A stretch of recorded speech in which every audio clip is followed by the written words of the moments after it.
We have Micheal Howie, spokesperson for the Association for the Protection of Fur-Bearing Animals. Is that right?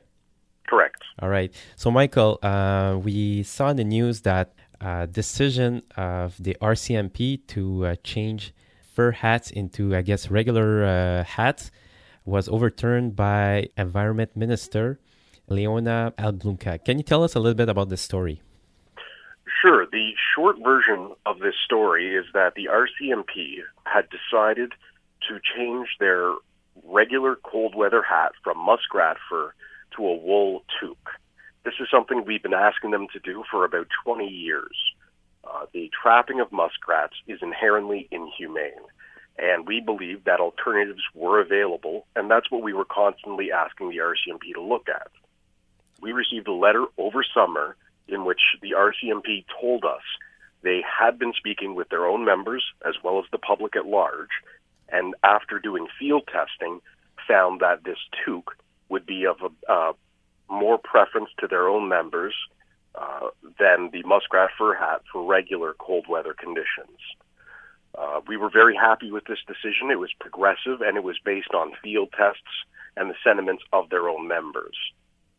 Earlier this week, the Minister of Environment, Leona Aglukkaq, stood up in the House of Commons and stated with certainty that her government, the Conservatives, would always back trappers, regardless of what the RCMP wanted, and would force them to reverse this decision. So is it really, those fur hats, is it really a concern for trappers? Are we taking away jobs? Not at all. Now, they talk about how getting rid of the RCMP fur hats would put a large dent in the economy.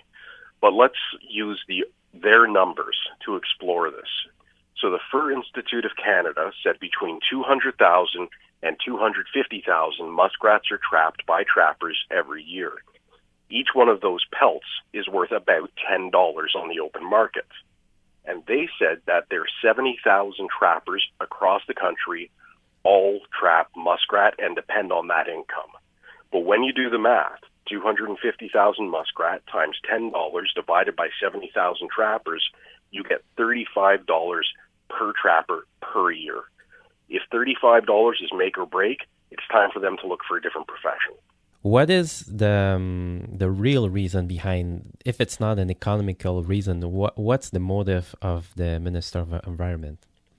Well, the Minister of Environment has been a strong supporter of trappers, hunters, and even big oil, anyone who wants to take something from the environment. She spoke on behalf of the Minister of Public Safety, saying that we must keep these fur hats. We believe it's because the fur industry knows Canadians are not wearing as much fur. In British Columbia, a poll by Insights West showed that 85% of residents were opposed to killing an animal for its fur. Most of the fur harvested, be it in the wild using traps or on factory-style fur farms, go overseas. Canadians simply aren't buying fur the way they used to.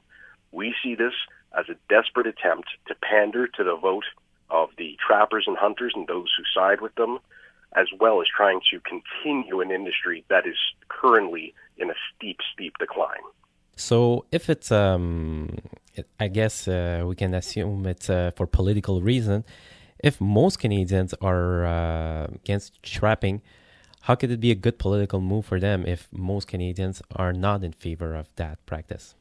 This is something that has come up in a lot of editorials in the last few days that we've been following. The Globe and Mail, Toronto Star, National Post, all have looked at this as an attempt to cater to what's called the northern vote, people who live outside of urban city centers. Because any time a decision like this is made by someone like the RCMP, it is viewed as an attack against rural communities. And it is in no means an attack against rural communities. As I said, if we were to stop muskrat trapping and the sale of its fur today, it would cost $35 a year to the budgets of trappers in Canada.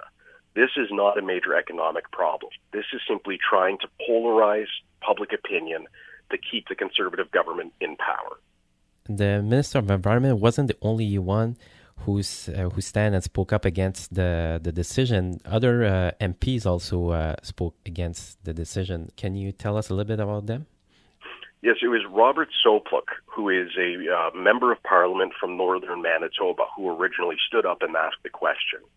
When he's been interviewed by other media outlets, they've gone into his office and he has dead animals on his walls. He clearly supports this industry because he thinks it's going to keep him in power. And that's what this, at the political level, has become about. There are very few livelihoods at risk if trapping were to end tomorrow. There are plenty of other opportunities out there. British Columbia has a $1.4 billion ecotourism industry. The environmental damage caused by the fur industry greatly outweighs any benefit it does economically. And even on its own, the fur industry in North America is in steep decline. Prices this year, according to industry reports, are down 70% across the board. So to say that there is some great economic hardship coming if people don't use fur is a complete and outright lie. What do you believe that the other parties would do, the Liberals and the NDP? If you look at, let's say, the seal hunt issue, they're not against the commercial seal hunt. So could we believe that if it was a different party in power, it would be any different? I can't say with certainty. That is a very philosophical, political question. What I do know is that the majority of Canadians have spoken out against the use of fur. Our poll has garnered thousands of hits within just a couple of days, and that's going to continue to grow. Social media is afire with this. What's happening right now is a conservative government. People elected to represent the majority of Canadians are making a decision based on the lobbying of a small industry. No matter who's in power, that kind of policy is incorrect, and it has led to great tragedies in our country's past, many of which can be seen in Quebec itself. There was also, I'm trying to find a note that some phone calls were made to the MPs about the issue. Have you heard about lobbyists calling the MPs to influence their decision? Yes, that was the Fur Institute of Canada has come out and said they lobbied government to prevent this change from happening. Again, it's very important to note that this is a well-organized and well-funded radical group of trappers and fur cultivators who have made these calls. They, by their own numbers, are 70,000 people with trapping licenses in Canada. That's out of over 32 million people. According to Statistics Canada, only 455 people self-identified as professional trappers in the last census. So clearly, this is vote pandering to a small industry. This is a lobby forcing policy, and it is in all ways wrong. The minister and the MPs are calling people against the fur trapping radical. How do you respond to being called radical in terms of trying to influence this issue by saying it's not okay to trap animals for their fur? Well, the Conservative Party of Canada has a habit of calling anything they don't like radical, whether it's David Suzuki and environmental scientists or Justin Trudeau's hair. The term radical is something they throw about to try, as I said earlier, to polarize public opinion. Now, keep in mind, radical is the same term they're using to describe ISIS, a terrorist organization operating out of Iraq that is going around beheading Christians. We work with municipalities on wildlife conflict solutions. We are progressive and we try to find compromise and evolve as a community. We are not radical. If anyone in this discussion is going to be called radical, it should be the people who think that killing an animal by effectively choking it for 5 minutes is humane. Some animal rights activists might be concerned that the alternative is a wool toque. How do you feel of that alternative in terms of the animal rights issue? Well, our organization is primarily focused on the commercial fur trade as well as wildlife conflict solutions. Wool is maybe not our preferred alternative, but it is a step away from fur trapping, which is a horrendous, inhumane violent death for animals, no matter how it's done.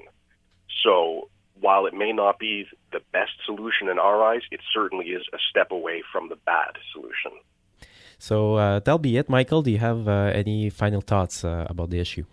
Yeah, the one thing that people need to understand is the way these animals die. They say that within 300 seconds, and this is the fur industry, you can find this all over the internet, irrevocably rendered unconscious within 300 seconds. That means that it is asphyxiated, choked, or drowned, and dead within 5 minutes. If people think this is okay, then they are also saying it is okay to stand on the neck of their dog for 5 minutes, watching his eyes bulge and legs kick until he can't breathe and dies. There is no difference. All right. Thank you for those sound and clear words, Michael, and thank you for the interview. All right. Thank you very much.